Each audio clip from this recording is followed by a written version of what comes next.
Hello everyone.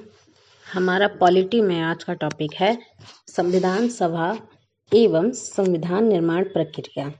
तो हम इसमें जानेंगे कि संविधान सभा ने किस प्रकार से संविधान का निर्माण किया है और समय समय पर उनके सामने किस प्रकार की चुनौतियां आई हैं या अन्य चीज़ें।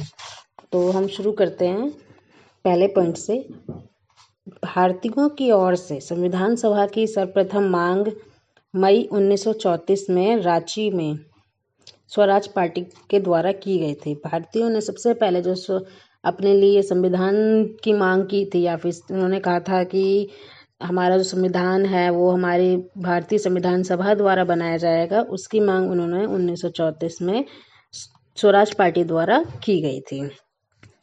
फिर वर्ष 1934 में ही भारतीयों ने संविधान सभा के गठन का विचार, भारत में संविधान सभा के गठन का विचार एम.एन. राय द्वारा दिया गया था, या फिर एम.एन. रॉय, इन्हें दोनों नाम से जाना जाता है।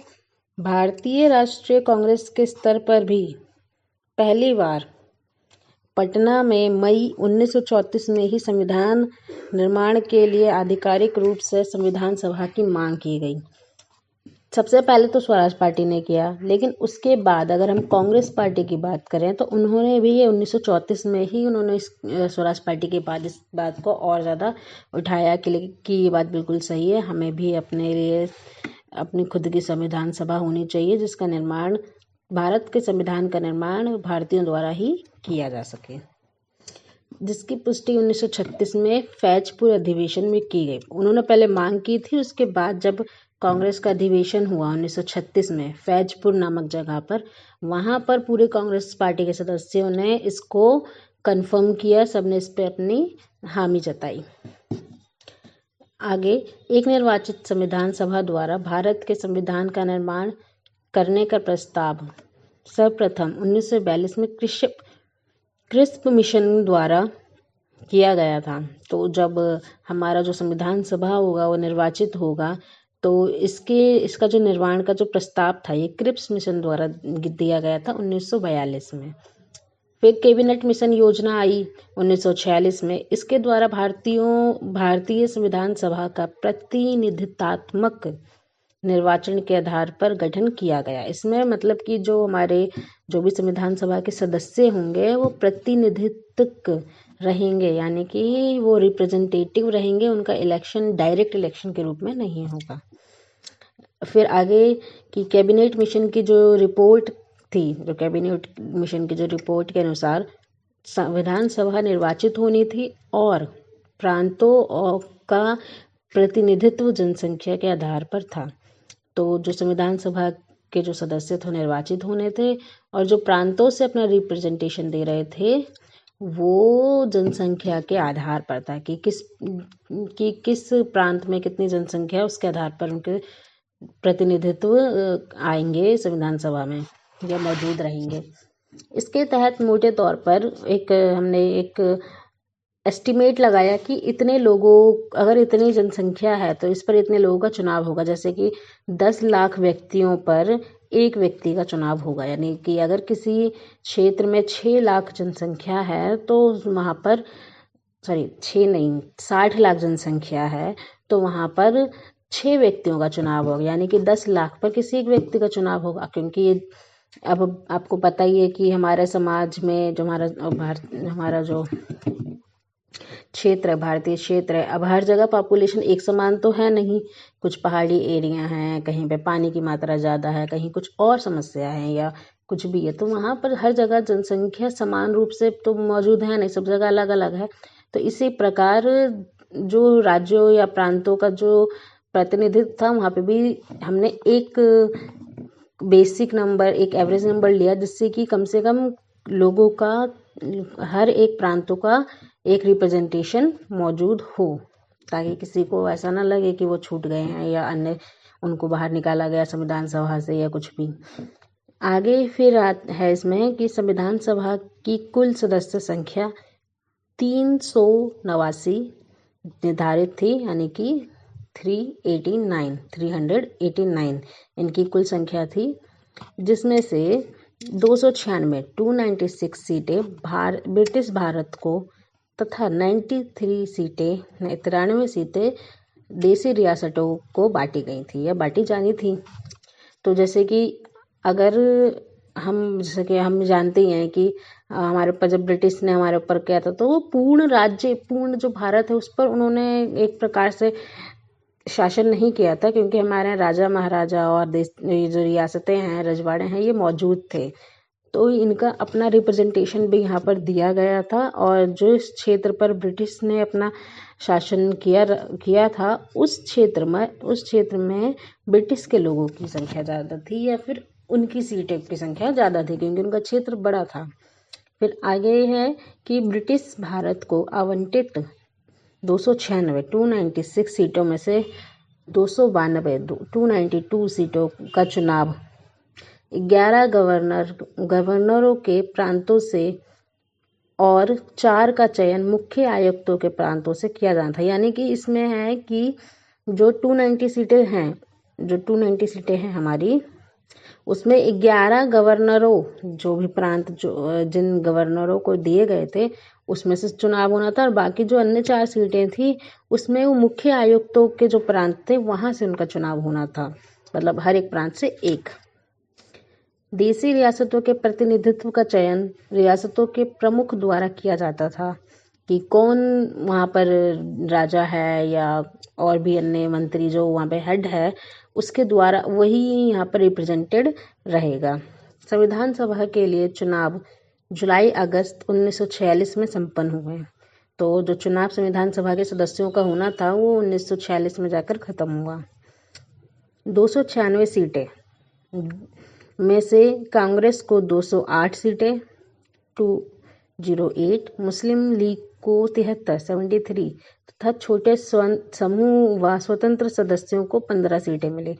तो जब 296 सीटों पर इलेक्शन हुए तो उसमें से कांग्रेस ने प्राप्त की 208 सीटें, मुस्लिम लीग ने प्राप्त करी 73, और जो भी अन्य ग्रुप, छोटे मोटे ग्रुप थे या फिर जो स्वतंत्र रूप से अपनी चुनाव प्रक्रिया में थे शामिल, उन सबको मिलाकर टोटल 15 सीटें प्राप्त हुई। देसी रियासतों ने प्रारंभ में संविधान सभा में भाग नहीं लिया। इन्होंने प्रारंभ में तो संविधान सभा में भाग नहीं लिया, लेकिन बाद में 28 अप्रैल 1947 को प्रारंभ संविधान सभा के तृतीय अधिवेशन से इनमें भारतीय देसी रियासतों के प्रतिनिधित्व शामिल होना शुरू कर गए थे। यानी कि शुरू में जब पहली बैठक हुई तब इन लोगों ने इतना इंटरेस्ट नहीं दिखाया संविधान सभा में और संविधान निर्माण में, लेकिन बाद में अगर हम टाइम की बात करें या हम डेट की बात करें तो 28 अप्रैल 1947 में जब तीसरा अधिवेशन चल रहा था या तीसरी मीटिंग चल रही थी, तब हम ये देखते हैं कि कुछ रजवाड़ों ने या कुछ देसी रियासतों ने इसमें इंटरेस्ट दिखाया और पार्टिसिपेट भी किया। संविधान सभा मुख्यतः अप्रत्यक्ष निर्वाचन का परिणाम थी, अप्रत्यक्ष चुनाव निर्वाचन प्रणाली। तो ऑफ कोर्स हम जानते ही हैं कि इसमें डायरेक्ट लोग वोटिंग नहीं करते हैं, या आप रिप्रेजेंटेशन के माध्यम से वोटिंग की जाती है, तो यहाँ पे भी उसी प्रकार से चुनाव हुआ था।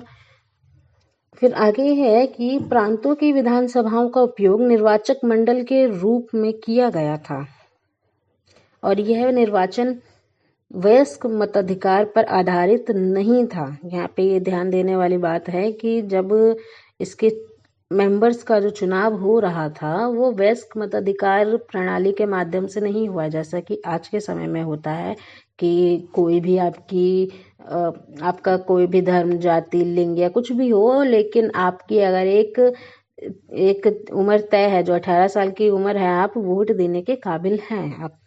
तो यहाँ पर ऐसा कुछ नहीं था पहले। इसमें जो चुनाव हुआ है वो उनको 1935 के अधिनियम के अनुसार मत अधिकार कर, शिक्षा और संपत्ति के आधार पर मिला था। तो चुनाव अगर वयस्क मताधिकार पर नहीं होगा तो किस प्रकार से होगा? तो इसके लिए सॉल्यूशन निकाला गया कि 1935 में एक रूल बनाया गया था 1935 के अधिनियम में कि मताधिकार का जो वोट देने का राइट है वो सिर्फ उन लोगों को होगा जो टैक्स पे कर सकते हैं, यानी कर दे सकते हैं, जो शिक्षित होंगे और जिनके पास संपत्ति होगी, वो लोग वोटिंग कर सकते हैं। तो जो हमारी संविधान सभा के लिए मेंबर्स का चुनाव हुआ है वो इसी आधार पर हुआ है। फिर 20 नवंबर 1946 को वायसराय ने निर्वाचित प्रतिनिधियों को आमंत्रित किया कि वे 9 दिसंबर 1946 को संविधान सभा की पहली बैठक में उपस्थित हो। तो जो हमारे वायसराय थे, भारत के वायसराय थे, 20 नवंबर 1946 1946 में उन्होंने संविधान सभा के जो भी रिप्रेजेंटेटिव थे उन सबको इनविटेशन दिया, मतलब कि एक तरीके से इनिशिएट किया कि अब आप अपने देश के लिए एक संविधान का निर्माण कर सकते हैं। और ये जो बैठक हुई, पहली बैठक हुई, वो 9 दिसंबर 1946 में हुई थी। इसमें पहली बैठक में 207 सदस्य मौजूद थे, जिसमें से 9 महिलाएं थी। 9 दिसंबर 1946 को जो संविधान सभा का अध्यक्ष बनाया गया और जो उसकी प्रथम बैठक के अध्यक्ष बने वो डॉक्टर सच्चिदानंद सिन्हा थे। ये एक अस्थाई अध्यक्ष थे, ये परमानेंट नहीं थे।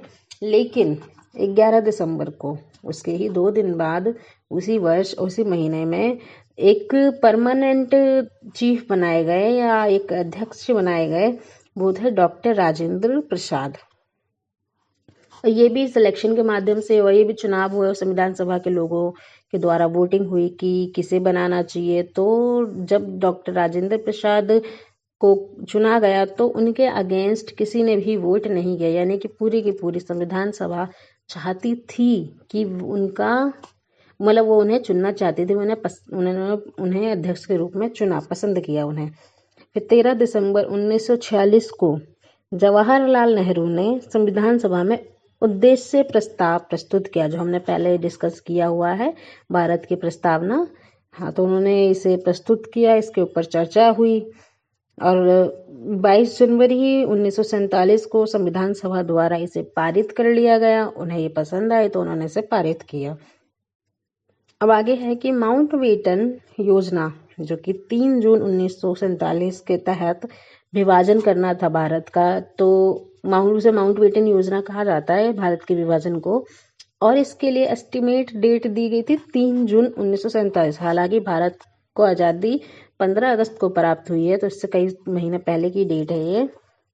तो इसमें है कि इस माउंटबेटन योजना के तहत विभाजन के परिणाम स्वरूप पाकिस्तान के लिए एक पृथक संविधान सभा का गठन किया गया तथा भारतीय संविधान सभा के सदस्यों की कुल संख्या घटकर अब 299 रह गई,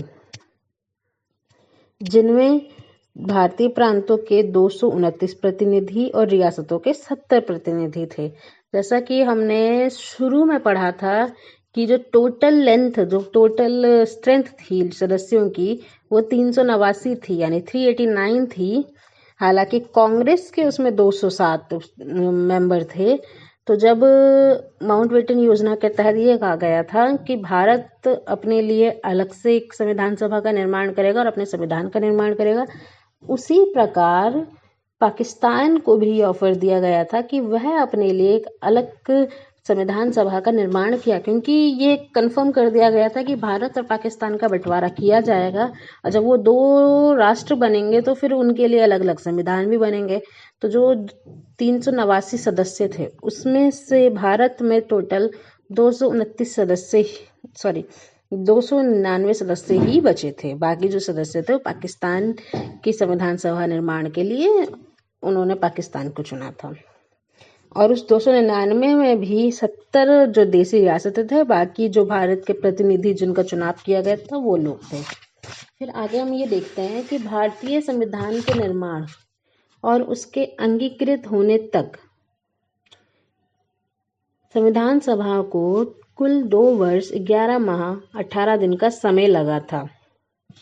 यानी कि पूरा जो पहली बैठक थी और जो आखिरी बैठक जिस पे इन लोगों ने हस्ताक्षर करके पूरे संविधान को निर्मित माना या निर्मित कहा, उस समय को टोटल 2 वर्ष, यानी कि हमारे संविधान निर्माण में 2 वर्ष 11 माह 18 दिन का समय लगा था। इसके लिए कुल 11 अधिवेशन हुए। जो अब हमें कुछ जो फैक्ट है वो थोड़ा सा याद करने की ज़रूरत है, क्योंकि ये हमारे एग्जाम के पॉइंट ऑफ व्यू से बहुत ज़्यादा इम्पोर्टेंट है ये, क्योंकि बार बार या फिर अन्य तरीके से पूछे जाते रहे हैं। जैसे कि इसमें टोटल कितने अधिवेशनों की जरूरत, कितने अधिवेशन हुए, तो 11 अधिवेशन हुए और इन 11 अधिवेशन यानी 11 मीटिंग्स हुई हैं। और इनमें टोटल इन मीटिंग को टोटल 165 दिन, इनकी जो अवधि थी वो 165 दिन थी। और 11वां जो अधिवेशन था, जो लास्ट अधिवेशन था, ठीक है, वो 24 जनवरी 1950 को हुई थी। और इस दिन संविधान सभा के सभी सदस्यों ने इस पर हस्ताक्षर किए थे। ये लोग लास्ट टाइम आखिरी बार मिले और इन्होंने इस पर हस्ताक्षर किए। तो हमारे जो स्टार्टिंग में 299 सदस्य थे, हस्ताक्षर के समय पे 284 सदस्य ही रहे थे। जैसे कि किसी की मृत्यु हो गई या कोई मौजूद नहीं था उस समय या कोई आ नहीं पाया, इस प्रकार से। भारतीय संविधान के निर्माण के समय बेनेगल नरसिंह राव BN राव को संवैधानिक सलाहकार नियुक्त किया गया था।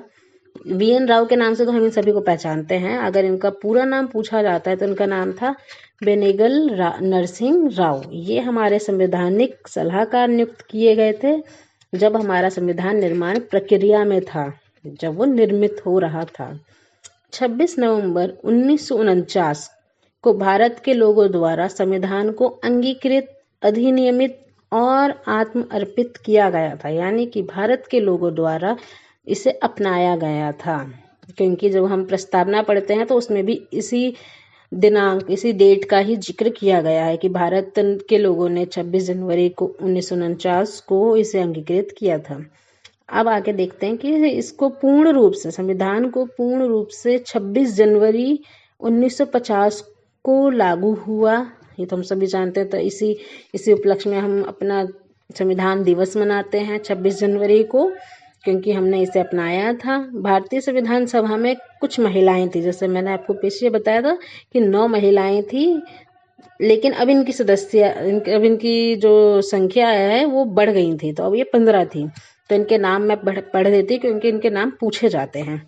एक विजय लक्ष्मी पंडित, राजकुमारी अमृत कौर, सरोजिनी नायडू, सुचेता कृपलानी, पूर्णिमा बनर्जी, लीला राय, श्री दुर्गाबाई, हंसा मेहता, कमला चौधरी, रेणुका रे, मालती चौधरी, दक्षयानी वेलायुधन, बेगम एजाज रसूल, एनी मस्करीनी तथा अम्मू स्वामीनाथ। इनमें से जिन लोगों के नाम बार बार पूछे जाते हैं वो हैं विजय लक्ष्मी पंडित, राजकुमारी अमृत कौर, सरोजनी नायडू, सुचेता कृपलानी और जी दुर्गाबाई और हंसा मेहता। इन 5-6 लोगों के नाम, इन 5-6 महिलाओं के नाम बार बार सवाल इनके नाम से बनते हैं, तो इनको थोड़ा सा आप जरूर याद कीजिएगा। फिर आगे हम देखते हैं कि संविधान सभा के लिए ग्रैनविल ऑस्टिन के क्या विचार थे, उन्होंने संविधान सभा को क्या कहा है या फिर उन्होंने संविधान के बारे में क्या। तो ग्रैनविल ऑस्टिन का कहना है कि संविधान सभा कांग्रेस थी और कांग्रेस भारत था। यहाँ पर ये कहा गया है कि क्योंकि उस समय जो कांग्रेस थी उसमें पूरे भारत का रिप्रेजेंटेशन था। उन्होंने इसे पॉलिटिकली नहीं बोला था, उन्होंने इस माध्यम से बोला था कि क्योंकि उस समय यहाँ पर धर्म, जाति, क्षेत्र, अन्य लोग, ये लोग कांग्रेस के सदस्य थे या कांग्रेस में शामिल थे और ये पूरे भारत को रिप्रेजेंट करते थे। तो इसलिए उन्होंने इसे कहा कि कांग्रेस जो संविधान सभा है वो कांग्रेस है और कांग्रेस जो है वो भारत है, यानी कि भारत के सभी प्रकार के वर्गों के लोग इसमें शामिल थे और उन सब ने मिलकर संविधान सभा का निर्माण किया है। तो यहाँ पर उनका जो ये स्टेटमेंट है वो पॉलिटिकल नहीं है। फिर आगे हम ये देखते हैं कि 2 सितंबर 1946, फिर से हम वापस 1946 की बात कर रहे हैं कि इस समय, क्योंकि इस समय तक ब्रिटिश सरकार ने भारत से जाने का पूरा मन बना लिया था, पूरी तैयारियां हो चुकी थी और अगर वो भारत को ऐसे ही छोड़ जाते तो अराजकता फैल सकती थी। इसीलिए उस समय एक अंतरिम सरकार, जिसे इंग्लिश में इंटरिम गवर्नमेंट कहते हैं, कि एक जरूरत के अनुसार एक सरकार एक इमरजेंसी में सरकार की जरूरत थी, तो एक अंतरिम सरकार का गठन किया गया, लेकिन इसमें मुस्लिम लीग शामिल नहीं हुआ हालांकि उनको ये ऑप्शन दिया गया कि जब भी उन्हें लगे कि उन्हें इस गवर्नमेंट में शामिल होना है तो वो हो सकता है, लेकिन उन्होंने हालांकि इसे रिजेक्ट किया। फिर 26 अक्टूबर 1946 को जब सरकार का पुनर्गठन किया गया, तब मुस्लिम लीग के 5 प्रतिनिधियों को कैबिनेट में शामिल किया गया था। तो देखिए, जब 2 सितंबर को जब पहली बार इंटरिम गवर्नमेंट यानी अंतरिम सरकार का निर्माण हुआ या गठन हुआ, तब मुस्लिम लीग ने इसको बॉयकॉट किया, इसमें उन्होंने शामिल नहीं हुए। लेकिन फिर 26 अक्टूबर के बाद यानी करीब 2 महीने बाद उसके 5 सदस्य, मुस्लिम लीग के 5 सदस्य कैबिनेट में शामिल हुए जब नई गवर्नमेंट बनी। तो हमारा जो संविधान सभा और निर्माण की प्रक्रिया का जो टॉपिक है वो यहीं पे ख़त्म होता है। Thank you.